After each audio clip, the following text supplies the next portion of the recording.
యాసకొచ్చి ఈ ప్రభుత్వం మీద అంత వ్యతిరేకత ఉన్నదనేటువంటిది మనకైతే తెలుస్తా ఉన్నది. వాళ్ళకి లీడర్షిప్ లేదు. జడ్పీటీసీ నిలబెడదామంటే సరిగా మనుషులు లేరు, ఎంపీటీసీకి మనుషులు లేరు.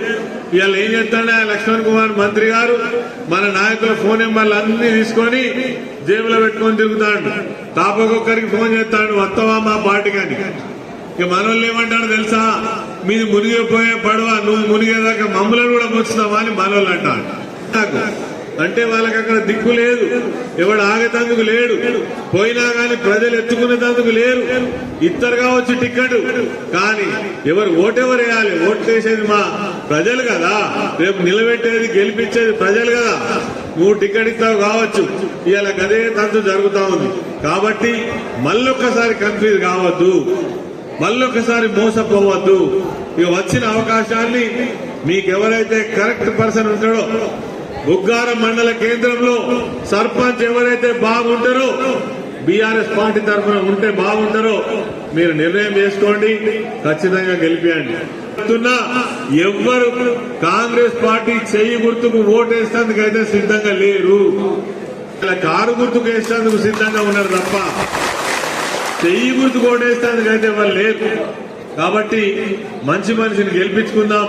రేపు రానున్న కాలంలో మళ్ళా పార్టీని బలోపేతం చేసుకుందామని కూడా ఈ సందర్భంగా మనవి చేస్తున్నాం. 22 నెలలకే 2,50,000 కోట్ల అప్పయింది. ఏం చేసినావు తాత? ఏడిపోయిన పైసలు? ఏ ప్రాజెక్టు కట్టినావు? ఏ బిల్డింగ్ కట్టినావు? ఎక్కడొక బ్రహ్మాండమైన రోడ్ వేసినావు? చూద్దామంటే కనబడుతుందా? ధర్మపురి నియోజకవర్గంలో ఇప్పటి వరకు తట్టడి మట్టి పోయలే. ప్రతి సంవత్సరం వచ్చేటువంటి ఎన్ఆర్ఈసీఎస్ నిధులు 10 కోట్లు అడిగినా వస్తాయి, అడగకుండా వస్తాయి మా సర్పంచ్ల దగ్గరికి. గవి తెచ్చి ఆ సందుకోటి రోడ్ వేసి ఆ 10 కోట్ల రూపాయలు తెచ్చినామని గొప్పలు చెప్పుకుంటాను. కానీ నేను అడుగుతున్న ఏంటంటే, నేనుండగా మంజూరు చేసినటువంటి దగ్గర 200 కోట్ల రూపాయలు వాపసు పోగా కళ్ళెల్ల పెట్టి చూసిండు మంత్రి తప్ప వాటిని ఆగబడదామని చూడలే. ఉదాహరణకు మీ బుగ్గారం నుంచి డబల్ రోడ్ మనం మంజూరు చేసుకున్నాం, 5 కోట్ల రూపాయలు ఆడికి పోయినాయి. ఎందుకు పోయినాయి? ఏం చేసినాం? ఎవరి కోసం మంత్రిగిరి? అవి ఎందుకు ఆపలే? ధర్మపురి 150 కోట్లు వాపసు పోతాయా? ఎక్కడి పనులు అక్కడ పన్నాయి.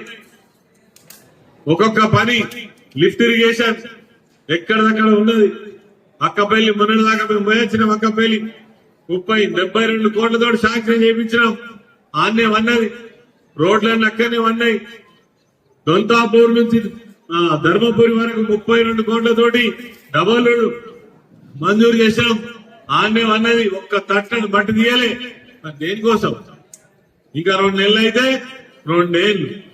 నువ్వు ఉండేది ఎన్ని రోజులు? ఇంకో 2 ఏళ్ళని అర్థం. 6 నెలలు ఎలక్షన్ పేరు మీద పోతుంది. ఇక మరి ఎన్నడు చేస్తావా మాకు? ఎప్పుడు మాటలు మాత్రం చాలా పెద్ద పెద్ద మాటలు. ఏమన్నంటే దేవుళ్ళతో, అప్పుడంటే మాయ మాటలు చెప్తే గెలిచిరు కదా, గెలిపించారు కదా, చెయ్యి పని. గెలిపించినప్పుడు చేయాలి కదా. మరి ఏది నీ చేత ఏడ కనబడతాను? కాబట్టి ఇవన్నీ విషయాలు ఉన్నాయి. మీరు నాయకులు, కార్యకర్తలు ఇక్కడ ఉన్నారు, చేరినటువంటి మిత్రులు ఉన్నారు.